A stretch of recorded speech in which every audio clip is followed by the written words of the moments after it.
Hey everyone, so this video is back in some form after it kind of just up and dropped off the face of the fucking earth, and I'd like to explain why. So I originally took this video down a couple of months ago. It's private now, but I did that because I used a ton of footage from other YouTubers without permission, and also I just wasn't really happy with having these videos up. I don't know, they're just not that, I don't think they're that good, but I figured that it would be good to have them up in some form, just to provide some context for some videos that I plan on making in the very near future. So I've decided to re-upload this and the original top tiers video as well. As far as changes made, I've slightly modified the scripts. They're like 99% identical, but I did make some changes, and there is some new footage in this video. I'd like to give a special shout out to THESHEND, who gave me permission to use a lot of the footage on his video. You should go support his YouTube channel and also his Patreon. He archives a ton of Third Strike tournament matches, the Third Strike competitive history. It's real good stuff, and it's definitely stuff that deserves to be archived and preserved, so go check him out. I'll leave links to all that stuff in the description. And also I'd like to give a shout out to Totoro, who gave me permission to use some footage that was on their own YouTube channel. Other than that, most of the footage is taken from the usual sources that have been, so gracious to give me permission, like TNS and Vampire Arcadia and Persona Fight Club. The links to all that stuff will be in the description, but, as usual, thank you. Very grateful. It's the only reason videos like this are possible in the first place. Anyway, hope you guys enjoy. Sorry that this video has been down for so long, but hey, it's back up. I don't personally think it's very good, but I hope you enjoy. Fighting game tier lists have and will presumably always be one of the most controversial and divisive things amongst the community. People make them, they get talked about, and drama is almost always certain to ensue. In this chain of events, we witness disagreements from people who see things differently or just flat out dislike the concept of arbitrarily ranking a fighting game roster. That being said, I've always liked the idea of documenting character strength. I'm a firm believer that character viability is definitely a measurable thing, and tiers do exist. There's just simply too much evidence for me that character strength is not one-to-one. With that in mind, I wanted to use that as an excuse to talk about some of my favorite fighting game characters across the spectrum of those that dominate the meta and those that fail to make an impression. And of course, there's no better place to start than the bottom. There's something very endearing about a low-tier character. You'd think no one would ever want to get told the character they're using is considered bad or not viable in a competitive setting, but a lot of people wear their low tiers as a badge of honor. Even if a character is bad or not as good as the rest of the cast, that doesn't mean they can't be fun to play as or even talk about. Many of my favorite lower bottom tier characters toe the line between just being there and being borderline unusable, but hey, that kind of variety is what makes the lower end of a cast in a fighting game fun to discuss. So let's get into some of my favorite fighting game low tiers. The first character I want to discuss hails from Vampire Savior, also known as VSAV. Vampire Savior is a very high-speed kinetic game with a large focus on momentum. Every character thrives off of turning offensive momentum in their favor, and the strongest characters in the game excel at this thanks to strong movement options like Sasquatch's short hops or Zabellan QB's air dashes. At the very bottom of the tier list stands Anakaris. Anakaris is among the most unconventional characters in the game. He possesses an odd moveset that can provide challenges to even the most powerful characters in the game, starkly contrasted by a lot of notable flaws that hold him back and also highlight his unorthodox nature. Let's discuss his strengths first, since it helps to expand on why he's considered a low-tier character. Like I mentioned, Anakaris is a super weird character, possessing a lot of very odd attacks and properties. His jump is extremely floaty, and he can also hover to extend his air time more than most characters. With some specials and normals, Anakaris dominates the air and can actively punish a lot of the roster simply for attempting to contest him. He also has an excellent ground dash. Anakaris' normals tend to be extremely long-ranged, but have slow startup to compensate, making his ground neutral not the greatest, but his air normals are solid thanks to his ability to prolong his air time for so long, and his air kicks are notable for being able to hit grounded opponents, which can make him very unpredictable. Anakaris also has a strong set of special moves that can let him play keep away very effectively, with the Coffin Drop and the Curse Breath that lets him handicap the opponent and remove their ability to block or attack for a short duration. His most interesting special is the Pit of Blame, which lets him open up an unblockable portal when knocked down that can catch pursuit attacks or reckless Oki.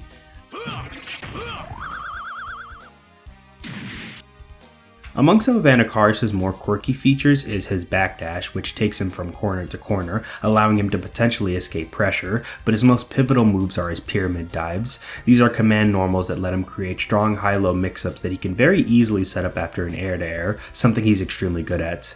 Anakaris is a strong, albeit slow defensive character with a lot of offensive pivot options for when his opponents attempt to chase him out of his preferred space, while his more unique defensive options lets him keep opponents on their toes. So what makes Anakaris one of the weakest in the roster if he has so many strengths? Well, it's important to remember that many of these strengths exist to cover up his inherent weaknesses, of which he has a few that are utterly crippling to the character. He cannot normal throw, which is very bad as he's unable to utilize an integral mix-up tool and can struggle to open up opponents that can block his high-low mix-ups, but more importantly, Anakaris is completely missing the ability to push block. Push block, or tech hit, is a central defensive mechanic in VSAV that forces the opponent away from whoever performs it. Without PB, Anakaris is completely liable to getting bullied by pressure and possesses almost no ways to escape. Sure, he does have his unique teleport backdash, but that's rather slow and easy to predict, leaving him with no real reliable ways of escaping offense. He has to rely on good reads and hopeful use of his faster normals to poke his way out of pressure, otherwise the character gets completely trapped by even the mid and other low tiers of the VSAV roster. Did I mention that his guard cancel is also worthless? As a result of these problems, Anakaris possesses one of the worst matchup spreads in the game. Almost everyone can completely overwhelm him, but it should be noted that even though Anakaris is considered the worst character in the game, he's by no means bad or unusable. His strengths are genuine and his pressure can be very smothering. Anakaris players have managed to achieve solid results through various tournaments, such as Mighty Mar, the best Anakaris in North America who recently won the VSAB bracket at Frosty Faustings. He also has a lot of very strong Japanese players, so his representation is rather strong for a low tier. Anakaris is a character of extreme strengths and dramatic weaknesses, and I think he's very endearing and very dynamic to watch as his playstyle can contribute to both him being blown up or blowing his opponents up. It's also worth mentioning that although the game's top and high tiers do have a significant advantage, obviously, this game's power level overall is pretty consistent. At the absolute highest level, Anakaris struggles more than most, but besides that, he's a genuine contender, and he can fight decently well against the rest of the cast. Brawl, Brawl, Brawl. This game is a mess. I don't think anyone would disagree with this. In spite of that, I think it's a fascinating game and acts as a time capsule into a very interesting period in the Smash Bros. Series' life. It also holds one of the series' more intriguing low-tier characters. Lovely viewers, I introduce you to the Pokemon Trainer. Pokemon Trainer is a swap character consisting of 3 fighters who can be freely switched between with their down special. The 3 Pokemon that make up the trainer selection are Squirtle, Ivysaur, and Charizard, and as you'd expect, they all have differing attributes. Squirtle is the smallest and most mobile on the ground, and its attack speed is quite impressive amongst the roster, but it's also incredibly light, making it easy to KO, and it has trouble netting kills itself. On the inverse, Charizard is the heaviest and slowest of the Mons, but possesses excellent KO potential. It also has arguably the best aerial presence thanks to its multiple jumps, and is the best recovery of the 3 with a strong up special and the ability to glide. Ivysaur is supposed to be somewhat of an in-between of the two, but unfortunately it's the worst of the trainer selection and is often considered by many to be the worst individual character in the game. Ivysaur actually has a decent selection of ranged options and a good grab along with some decent throws, but it struggles to KO due to its slow smash attacks and ineffective air normals, as well as special moves that lack utility. In addition, it has a horrible recovery. Whereas Squirtle has a solid up special and Charizard has a good recovery thanks to the previously mentioned attributes, Ivysaur, who is already slow in the air, only has a short-range tether grab to rely on, making it incredibly easy to edgeguard. So yeah, Ivysaur is already a massive blight on this character, but the biggest issue with the trainer lies in 2 unique mechanics that were added to tie them back to their original series, yet only act to handicap the trainer immensely and ultimately result in the group being so bad. During battles, you might notice that if a Pokemon is out for long enough, they'll begin to do less damage and knockback.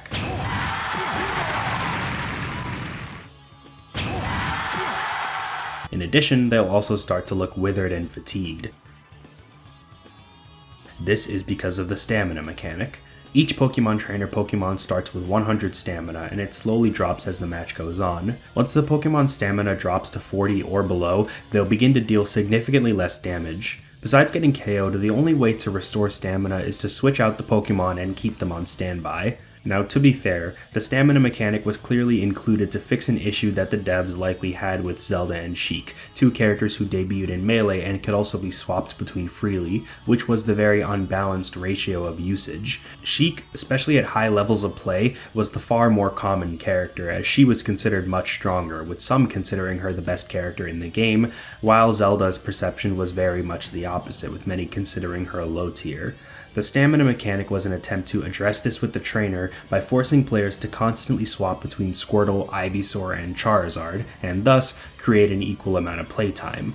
It certainly achieves that effect, but it also harms one of the biggest advantages of a swap character, which is their ability to cover a wide depth of matchups and accommodate different playstyles. You could be fighting a character that Squirtle does well against, but once Squirtle's stamina depletes, he's going to be so weak to the point that you'll have to switch to another Pokemon that could potentially be much worse in the matchup. Thus, by attempting to artificially create a balanced amount of playtime for each character, they just harmed them more than anything else, which is kinda dumb considering Zelda and Sheik are still in Brawl and suffer no such penalties. The other more minor mechanic inhibiting the trainer's viability is type effectiveness. Most attacks in Brawl have an elemental property assigned to them: fire, ice, water, electric, dark, etc., etc. Just like in the Pokemon games, each trainer Pokemon is strong and weak against one type of attack, which will either increase or decrease the amount of knockback they take for moves with that particular element.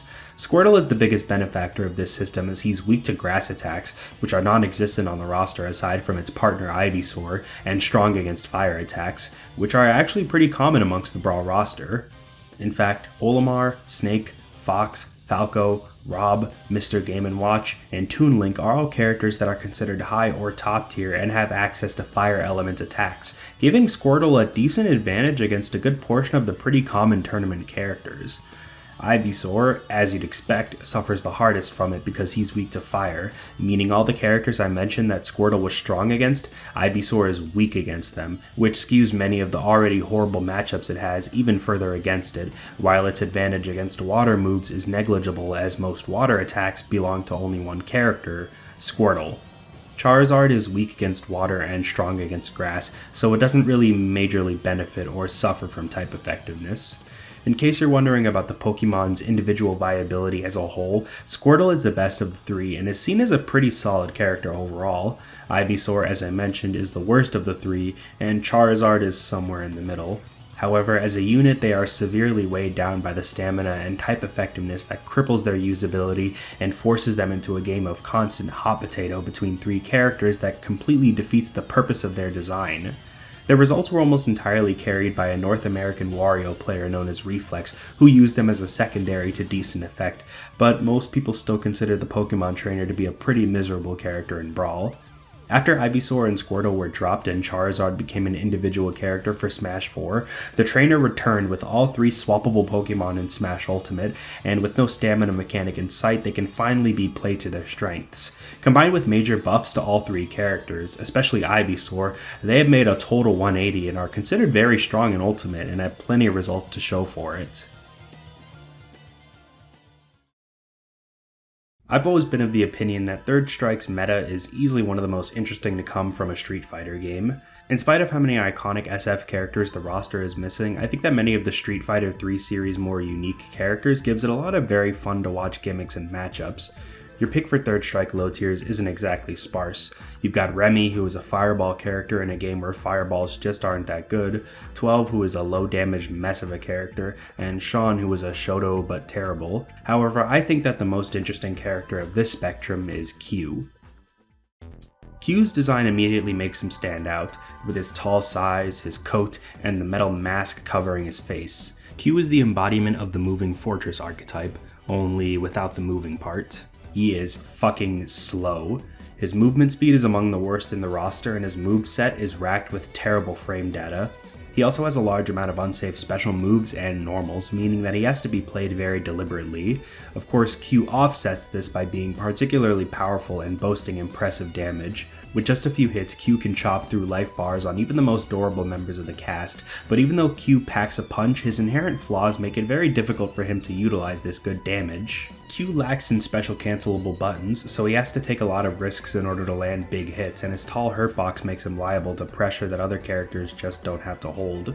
In general, Q's offensive game plan is scattered and very messy. Even though his attacks can rip through the enemy's life bar, he struggles to land solid hits due to the slow nature of his offense. His moves do have great range, but he also struggles with another particular issue. The parry system in Third Strike is integral to both offense and defense. Q needs parries to survive, lest you get absolutely smothered while blocking, but his sluggish attacks also makes him one of the biggest victims of parries, as his slow attacks and specials are liable to being punished by someone who can react to them and parry. Q struggles against most of the roster as a result, resulting in a lot of difficult matchups. So what the hell does Q have to counter all this? Well, this all encompasses why I love the concept of Q, so allow me to explain. In Third Strike, taunts have special effects that can buff characters in different ways. Some grant a one-hit damage boost, while others, like Sean and Dudley, can be used for set play. Then there's Q. Q's taunt is entirely defensively oriented, and I mean that in a big way. With each taunt, Q can gradually increase his defensive rating up to 3 times. How substantial is the boost, you might be asking? Well, with no taunts, Q's defensive rating is 1200. To put this into perspective, without taking any other taunts or modifiers into account, the highest defensive rating on the roster is Hugo with 1300. With all 3 taunts activated, Q's defensive rating jumps to 2050, almost doubling his total vitality and greatly increasing his survivability.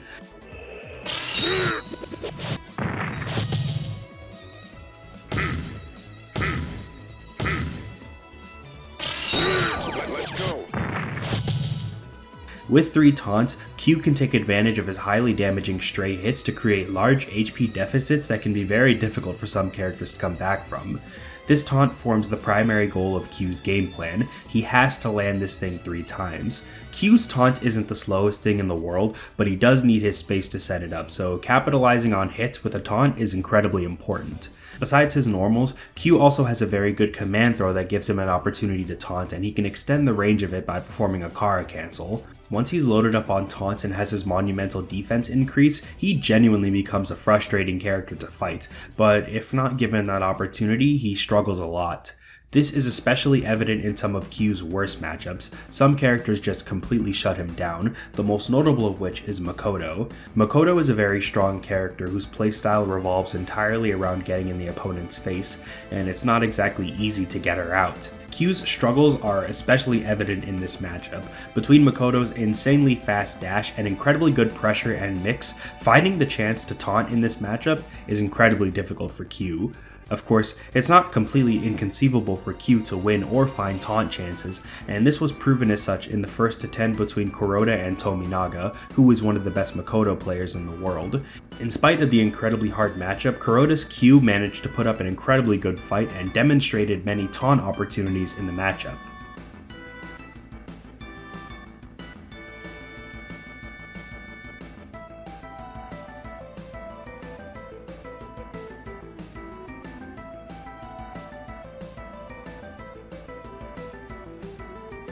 Tominaga ultimately won the set at an incredibly close 9-10, but it proved that selecting Q against Makoto wasn't an automatic loss. Sure enough, Q has a loyal player base that continues to find ways around his worst matchups. My favorite thing about Q is how much of his game plan revolves around such an innocuous mechanic. Taunting is usually looked at as just a way of grieving or riling people up, but for Q it is the crux of whether he succeeds or fails in any given match. While most fighting game characters are just taunting for the hell of it, Q is fighting for his life to activate those damn things, and that in of itself is hilarious and makes Q incredibly memorable. He's also a really cool character in general between his suave design, his great theme, and his playstyle. Now if only we could figure out who or what the hell he is. I love me some Marvel. It's one of my favorite fighting game series, but there's no doubt that the game's metas tend to get rather stagnant at the highest level, particularly with Marvel vs. Capcom 2 and 3. UMVC has a selection of some super cracked top tiers, but from this same roster emerges a surprise fighter that is one of the worst characters in the game, but also one of the most endearing to ever be playable. Meet Phoenix Wright. Debuting in the Ace Attorney series, Wright is about the last character you'd expect to be in a fighting game. His in-game moveset reflects this. Most characters' normals consist of punches, kicks, sword slashes, standard fighting attacks. Then there's Phoenix Wright. In his normal mode, his standing heavy has him scratching his head, his mediums and lights have him searching through papers, he's got an overhead where he trips, and his launcher involves him sneezing. You can also call in his friend Maya for assistance. Wright is somewhat of a joke character. Besides his wacky normals and specials, Wright's moveset is racked with tons of obvious handicaps. His damage, range, and mobility are all subpar. Wright has a slow walk and dash speed, and with no other movement options, he's not exactly going to be covering ground very quickly. His normals have poor damage and range, and he struggles to escape from mix-ups. He may have a respectable amount of health, 1 million, but his overall sustainability is not super high. Yeah, he's pretty bad. Next. Okay, so there's more to this character. Much more, actually. All these negative attributes that I discussed apply to his first mode. Phoenix always starts in investigation mode, during which he has the primary goal of gathering evidence with the investigate special move. If he manages to pick up good evidence, he can begin to put it in use in trial mode. Trial mode is where he goes from bad to pretty strong as he gains numerous powerful projectiles based on what kind of evidence he's holding.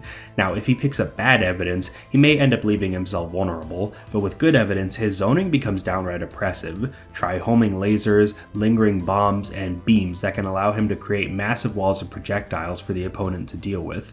It also gives him access to a new hyper combo, which has a massive hitbox with tons of invincibility. With this buffs, he gains the ability to camp quite decently, and he can create incredibly ambiguous mix-ups. Truthfully, while trial mode makes him quite strong, Phoenix Wright is still overshadowed by a large portion of the roster. Until he enters turnabout mode. With 3 good pieces of evidence, Phoenix's 5H and Jump H become incredibly large objection attacks. Landing these will power up Phoenix Wright once again, sending him into turnabout mode. Turnabout Phoenix Wright is obscene. His normals become massive and disjointed, his specials become even more powerful, and he gets a buff to his damage and speed. He becomes even more powerful with X Factor, Marvel 3's comeback mechanic that provides another damage and speed increase, and the 2 buffs actually stack. His damage goes up even higher. Cashing out on turnabout mode is essential to Phoenix Wright's game plan. It makes him incredible and allows him to contest with some of Marvel 3's biggest hitters between his insane normals and his strong mix-ups. However, even though turnabout mode is very powerful, its strengths are not to be oversold. A big limitation of turnabout mode is the RNG. Whether or not Phoenix digs up good or bad evidence is completely down to luck. Now, this RNG has been discovered to commonly be in the player's favor, but RNG is RNG and bad investigations are still bound to occur. If a setback occurs that keeps Phoenix from activating turnabout, he ends up being completely detrimental to his team. It's also important to note that he begins every match with no evidence, meaning that before he gains access to all these insane tools, he has to actively collect them, which burdens him with setup that he must perform, while almost every other character in the game begins with all their strong tools immediately. Finally, turnabout mode itself can be countered through good defensive play, as the mode only lasts for a couple of seconds, so if the opponent can end up camping Phoenix Wright, he wastes the entire power-up. It also goes away instantly upon using his level 3 hyper combo. This is unfortunate, but it's important to note that this hyper is insane. It's got fast startup and invincibility and is great for finishing characters. Phoenix Wright's biggest weakness lies in the amount of time it takes for him to become a strong character. His gimmicks simply handicap him by making him endure large periods where he's just subpar, a weakness that is unique to him for the most part, and while he can gradually increase his strength throughout the fight, it all comes down to whether or not the player can maintain a cool head in spite of all the madness they'll be put through trying to get to turnabout mode. Thankfully, Wright has a strong player base that's managed to make his results more impressive than most other low tiers thanks to the efforts of players like Wolfstreet and Ugly Gwen, but the most prolific Phoenix Wright player by far is iHeartJustice. iHeartJustice is the best Phoenix Wright in the world and has taken down many of the best players Marvel has to offer, with wins over the likes of Filipino Champ and results that are pretty insane for a team like his. He pairs Phoenix Wright with Doctor Strange as well as Captain America, and uses Strange and Cap's assists to cover Phoenix Wright while he's looking for evidence, and uses DHCs with them to set up turnabout activation. Besides his player base and solid results, I also just think he's a very sick character as a whole, both in his gameplay design and visuals. Little details like how his animations change from curious to confident depending on what mode he's in makes him incredibly fun to watch, and it's clear that Capcom created him as a loving homage to the Ace Attorney series. He may not be the strongest, but he's definitely memorable. Okay, so now I'm venturing into the unknown a bit. I don't play Guilty Gear. It's a series I've never dipped my toes into, but upon asking some friends for suggestions on characters to talk about, I was pointed to Robo-Ky from Guilty Gear Accent Core Plus R. Plus R is the final revision of Guilty Gear XX, and among the returning characters from previous games was Robo-Ky, a robotic clone of Kai Kisk. Robo-Ky was originally just a clone of Kai, but later games would give him a unique moveset and turn him into one of the most volatile characters in the game. Tension is Plus R's meter system, and it's an incredibly important resource that's necessary for stuff like supers and Roman cancels. Now that we understand the system, let's completely flip it on its head, because Robo-Ky's tension system is completely different from the rest of the cast. Most characters can gain tension by performing offensive actions. Robo-Ky's meter, on the other hand, builds through the use of his mat. His 2D lays down an electric mat that he can stand on to replenish his meter. The strength of Robo, especially in regards to his special moves, is almost entirely dependent on how much meter he has. Without meter, he's significantly weaker, but as you gain more meter, his specials level up and become genuinely deadly. The bazooka becomes insanely good at locking the opponent down, and he gains an unreactable overhead with jump 623H. Now, if this was all Robo-Ky had to deal with, he probably wouldn't be very special, but he has one more unique aspect to his character. The heat gauge, that circular meter above his tension, is how Robo lives and dies. Many of Robo's actions will contribute to building the heat gauge, and with enough heat his attacks become enhanced. High enough heat enables new combos and makes his normals do chip damage. Now here's the catch. Upon maxing out the heat gauge, Robo-Ky will overheat, which is a death sentence. He explodes, which causes him to take damage, but can also hit the opponent. He gets knocked down, and his heat is reset to 30. Robo-Ky is a constant balancing act because while many of his special moves become more powerful at high heat levels, he is constantly towing the line between running through enemies or overheating and completely self-destructing. He demands good meter management and consistency, lest you find yourself getting blown up by the opponent and by a maxed out heat meter. In that way, he's kind of similar to UMBC3 Phoenix Wright. He's weak at the beginning of games and requires you to trudge through some tricky matchups, but once he gets his moves powered up with the electric gauge, he can be seriously fucked up.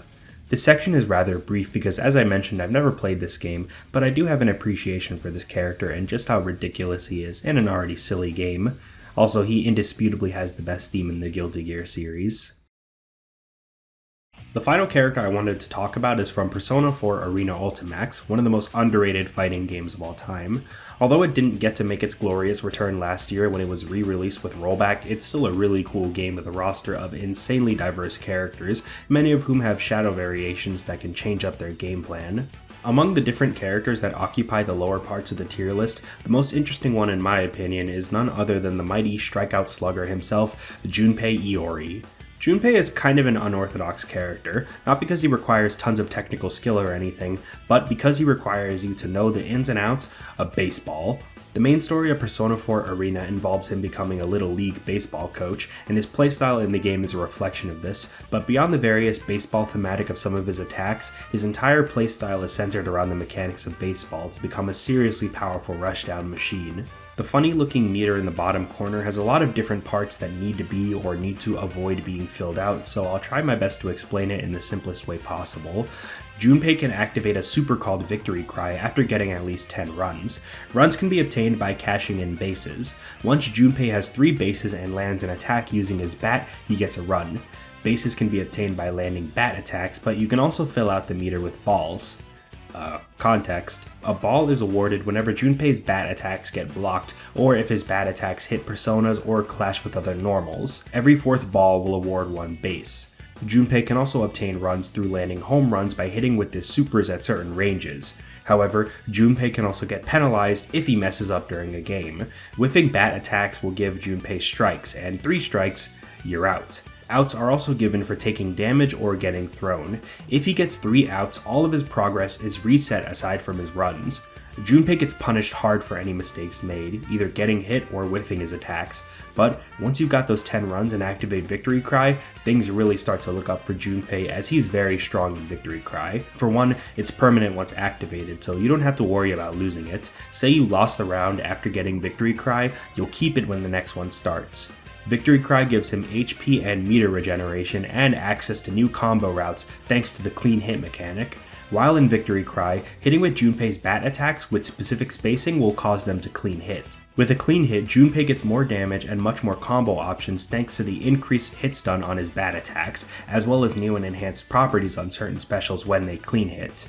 Victory Cry is the crux of his viability, but he also sports good neutral thanks to solid buttons, strong strike throw and stagger pressure, and plenty of ways to get meter. Without Victory Cry, he struggles to get good knockdowns and his damage is rather low. In addition, his mix-up overall is rather linear, which can cause issues as getting hits is the best way to get runs and eventually attain Victory Cry. Victory Cry is integral to the character, but he needs to work pretty hard to activate it, especially in certain matchups. If Junpei is getting consistently outplayed in neutral and opened up during defense, he might not ever be able to activate Victory Cry. He's a highly momentum-based character as a result. Just 1 or 2 solid openings can make the difference between getting Victory Cry or not, and with it he gets insane comeback potential. Junpei is a comparatively honest character compared to the top tiers, but it's hard to deny that he's incredibly sick. It takes some work to get him to his strongest, but make no mistake, he is a capable character, and he's made a good impact in the meta thanks to dedicated and talented players like Suihei and Max Seb, the latter of whom won CEO 2022 with the character. Junpei also has a Shadow variant. Shadow characters have access to Shadow Frenzy, which turns your meter into a timer that ticks down with use of EX moves and supers, and lets you cancel specials into other specials. They also have more health than their normal type counterparts. Thanks to buffs received in the 2.0 Ultimax patch, Shadows are very strong, and sure enough, Shadow Junpei is considered better than the original since he can use Shadow Frenzy to reach Victory Cry very quickly and easily. Overall though, Junpei is an awesome and lovingly made character. He's the man. So those were some low tiers that I thought were cool. I'll be making more videos in this style talking about other characters, but I loved making this as it was very fun to research and discuss these characters that I feel are sort of looked down on by people who don't consider the nuance of a game's meta. I hope I was able to shine some light on them. Who are your favorite low and bottom tiers? Let me know in the comments down below. I'll leave credits for the footage that I used in the description. Thank you for watching, have a great night, and take care. Hey everyone, this is the part of the video where I thank all my channel members, so let's immediately do that because you guys are all lovely and amazing, and I love you all.